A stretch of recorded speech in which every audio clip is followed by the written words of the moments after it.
Assalamualaikum warahmatullahi wabarakatuh. Lagi dan lagi jumpa dalam channel YouTube saya Bakul Anggrek. Tapi di konten kali ini agak berbeda dengan konten-konten sebelumnya ya para sahabat anggrek. Untuk di konten sebelumnya kita memang cenderung mengadakan promo atau jualan. Akan tetapi di konten kali ini kita akan berbagi tentang bagaimana sih caranya reporting yang baik dan benar untuk kondisi yang dewasa. Seperti di depan kamera sudah ada contoh plan yang bakal kita reporting. Ini kondisinya sudah dewasa. Karena memang untuk kondisi dewasa dengan pot seperti itu udah waktunya untuk pindah pot. Akan tetapi untuk para sahabat anggrek yang perlu diperhatikan, sebelum di reporting kita harus mempersiapkan seperti ini. Ini adalah salah satu B1. Nanti sebelum plan kita reporting, kita rendam dulu sebentar dengan B1 dengan tujuan supaya hama-hama atau penyakit itu bisa mati. Nah seperti ini. Langsung saja untuk di sini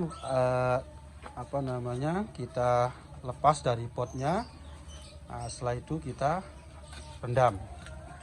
Seperti ini proses rendamnya. Cuma sebentar saja ya. Rendam dulu sebentar seperti ini dengan tujuan supaya penyakit dan semut dan lain-lain itu mati.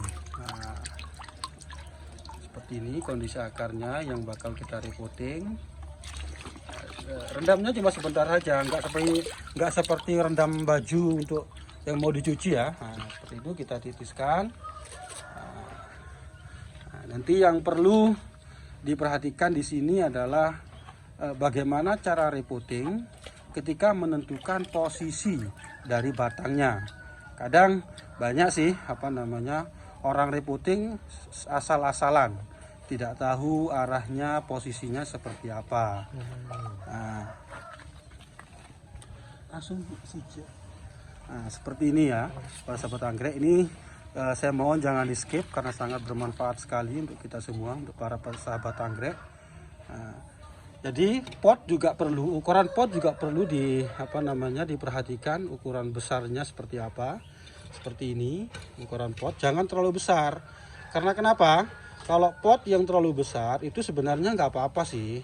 Cuma untuk pertumbuhannya nanti akan agak lambat karena akar akan fokus cari ke potnya dulu atau ke medianya, baru akan tumbuh ke batangnya.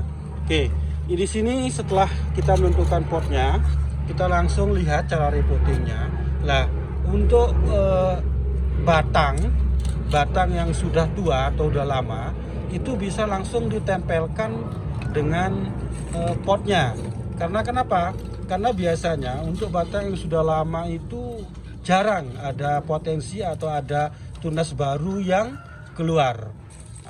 Jadi untuk tunas barunya kita kasih ruang seperti ini. Ini untuk tunas barunya. Jadi nanti ketika ada tunas baru yang mau muncul, itu jelas dengan leluasa akan muncul dari arah mana saja. Akan tetapi untuk tunas lamanya kita tempel saja langsung, tidak masalah. Itu yang perlu diperhatikan untuk para sahabat anggrek ya.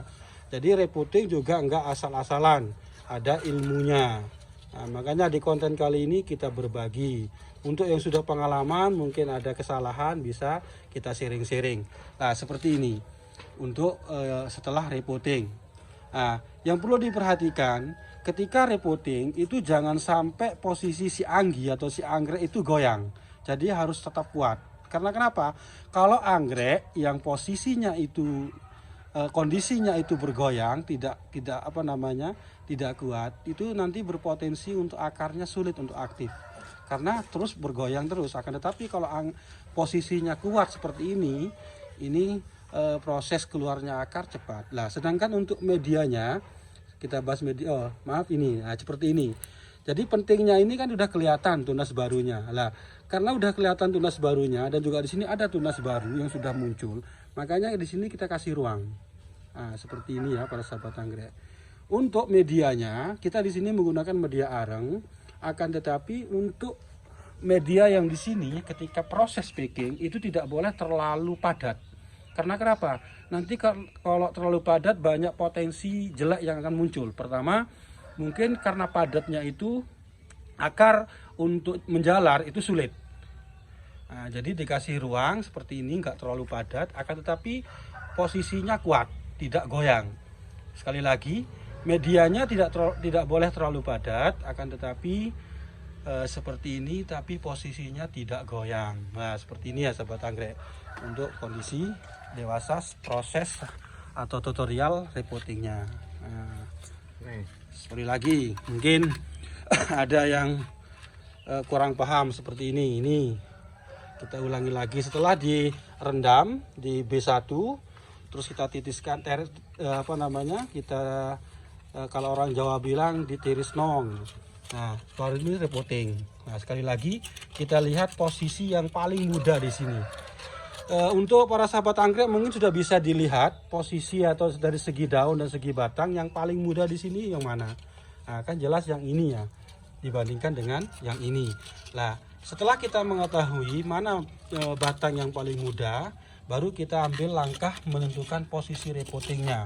Sama seperti yang tadi, kita lihat yang untuk batang yang paling tua itu bisa langsung ditempel ke potnya.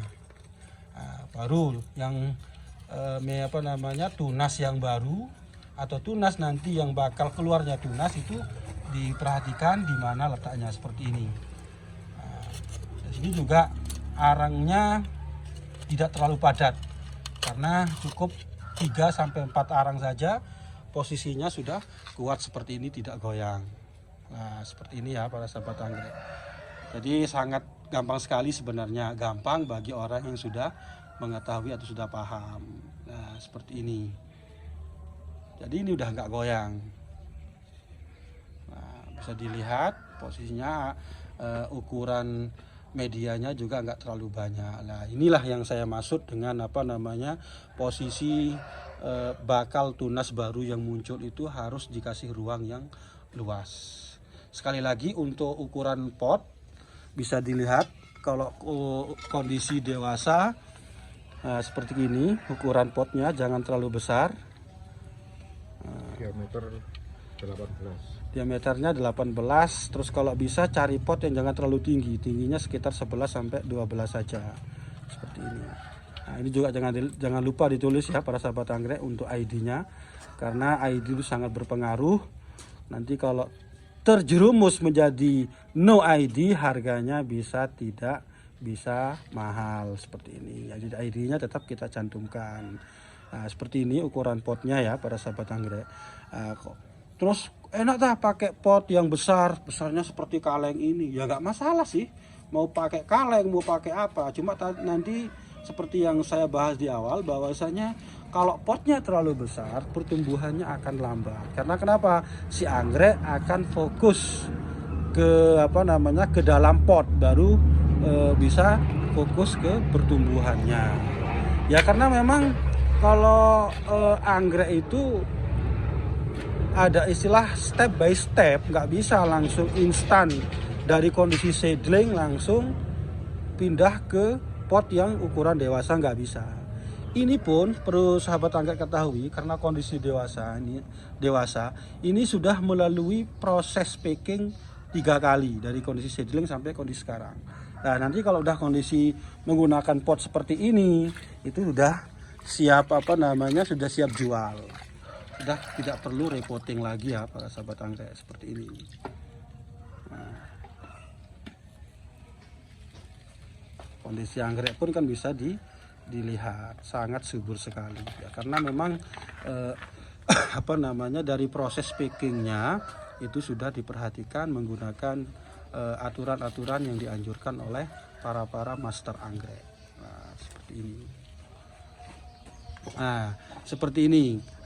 Pentingnya kenapa direndam dulu? Ketika dibongkar dari pot yang lama, di sini kan ada klelet namanya kalau orang Jawa. Ini penyakit bahaya ini. Keong. Kalau bahasa Indonesianya mungkin keong kecil seperti ini. Nah, kita kan nggak tahu, padahal kondisi anggrek subur. Nah, tapi ada beberapa anggrek yang kondisi daunnya seperti ini karena dampak dari si keong ini. Nah, makanya setelah seperti ini bisa saya zoom ya. Nah, seperti ini untuk keongnya. Nah, baru kita lepas dan kita rendam. Nah, seperti itu ya para sahabat anggrek. Oke, di konten kali ini mungkin hanya itu yang dapat saya sampaikan. Dan sekali lagi di konten ini kita tutorial repotting kondisi dewasa. Nanti untuk di konten selanjutnya coba kita repotting kondisi seedling, karena kebanyakan para sahabat anggrek belinya yang kondisi seedling. Nah, mungkin dua atau 3 hari ke depan kita buat konten cara repotting yang kondisi seedling. Oke, para sahabat anggrek, sekali lagi jangan lupa untuk like, komen, dan subscribe supaya channel ini tetap berkembang, karena tanpa partisipasi atau bantuan Anda channel ini tidak bisa berkembang. Oke, semoga di konten kali ini bermanfaat untuk kita semua. Kurang lebihnya mohon maaf. Apabila ada kesalahan mungkin menurut para sahabat anggrek bisa kita sharing-sharing, karena memang kita di sini sama-sama belajar. Oke, mungkin hanya itu yang dapat saya sampaikan. Kurang lebihnya mohon maaf. Assalamualaikum warahmatullahi wabarakatuh.